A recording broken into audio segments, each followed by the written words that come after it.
पोटनिवडणुकीच्या पार्श्वभूमीवर तनपुरेंकडून रडीचा डाव खेळल्याचा आरोप, गावागावात तणाव, मतदार यादीतून नावे वगळण्याचा प्रयत्न. राहुरी नगर पाथर्डी तालुक्याचा समावेश असलेल्या विधानसभा मतदारसंघात लवकरच होऊ घातलेल्या पोटनिवडणुकीच्या पार्श्वभूमीवर राजकीय वातावरण चांगलंच तापलंय. मतदार यादीतून नावं वगळण्यासाठी जाणीवपूर्वक हरकती घेतल्या जात असल्याचा गंभीर आरोप स्थानिक नागरिकांकडून केला जातोय. या प्रकरणात प्राजक्त तनपुरेंकडून रडीचा डाव खेळला जात असल्याची चर्चा सध्या सुरू असून पोटनिवडणुकीसाठी विशिष्ट मतदारांना लक्ष्य करून त्यांच्या नावांवर हरकती दाखल करण्यात आल्याचा दावा केला जातोय. या कथित डावामुळे गावागावात तणावाचं वातावरण निर्माण झालं असल्याचं देखील बोललं जातंय. स्थानिक नागरिकांच्या म्हणण्यानुसार तनपुरेंच्या सांगण्यावरून काही मतदारांविरोधात हरकती घेण्यात आल्या असून हा संपूर्ण प्रकार राजकीय हेतूने करण्यात आल्याचा संशय व्यक्त केला जातोय. या राजकीय खेळाची सुरुवात नेमकी कुणी केली, तसेच मतदारांना वेठीस धरण्याचं काम कुणाकडून सुरू आहे, याबाबत सुमारे 39 गावांमध्ये जोरदार चर्चा रंगली आहे.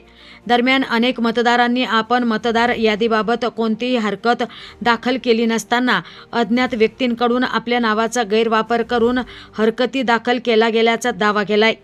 त्यामुळे मतदार यादीच्या प्रक्रियेवर प्रश्नचिन्ह उपस्थित केला जातोय.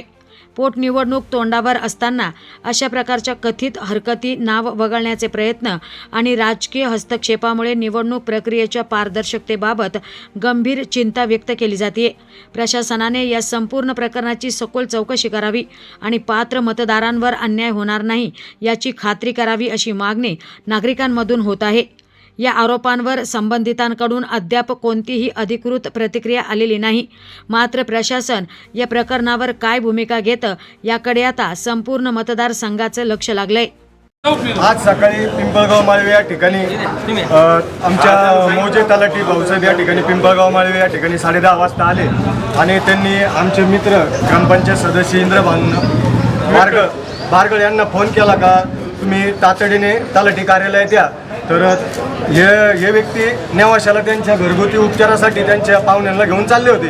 तर त्यांनी मला फोन केला, बाप्पू तुम्ही ग्रामपंचायतमध्ये जाऊन बघा तलाठी कार्यालयात कसल्या नोटीस आलेल्या आहेत. आम्ही जाऊन बघितलं असताना इंद्रभान बारगळ यांच्या नावाने 250 मतदारांना नोटीस आल्या होत्या आणि त्या ठिकाणी आम्ही तलाठी भाऊसाहेबांना विचारलं की भाऊसाहेब, इंद्रभान बारगळ हा व्यक्ती असं नाही का तो प्रशासनाकडे त्यांनी एवढ्या लोकांच्या त्यांनी जाऊन विरोधात तो काम करण.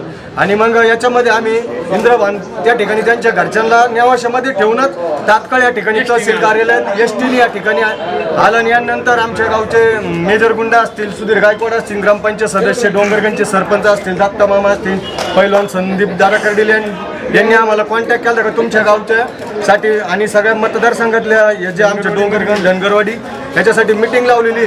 पण आमचं या निवडणूक अधिकाऱ्यांवर आम्हाला दुपारी डाऊट आला की काहीतरी या ठिकाणी आमच्या गावातल्या मतदारांच्या बाबतीत काहीतरी काळा बाजार केलाय, कोणाच्या तरी दबावाखाली त्यांनी हे काम केलं. या ठिकाणी राजकीयदृष्ट्या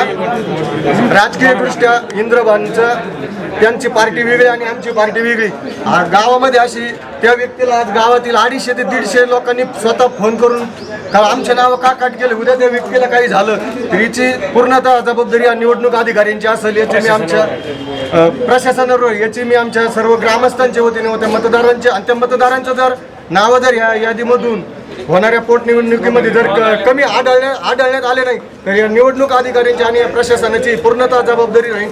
या व्यक्तीने कुठल्याही प्रकारचा या ठिकाणी कुठल्याही प्रकारचं त्यांनी निवेदन दिलेलं नाही. त्यांनी आता स्वतः त्यांच्या हस्तलिखित शहानिशा केली का साहेबांना त्यांनी स्वतः विचारलं, साहेब मी आलो होतो काही अर्ज द्यायला. साहेबांनी त्याच्या टाळाटाळीची उत्तर या ठिकाणी दिलेले आहेत. आणि याच्यानंतर या निवडणूक अधिकाऱ्यांनी असा कुठला जर निर्णय घेतला तर आम्ही सर्व कार्यकर्ते शिवाजीराव कर्डिले साहेबांचं गेली 25-30 वर्षापासून या ठिकाणी ज्येष्ठ मंडळी काम करतात आणि पुनरुपी जर या अधिकाऱ्यांनी जर असं काम केलं तर येत्या 2-3 दिवसात या प्रशासनाला या ठिकाणी आम्ही काम करून देणार नाहीची या निवडणूक अधिकाऱ्यांनी जबाबदारी घ्यावी, एवढं बोलून थांबतो.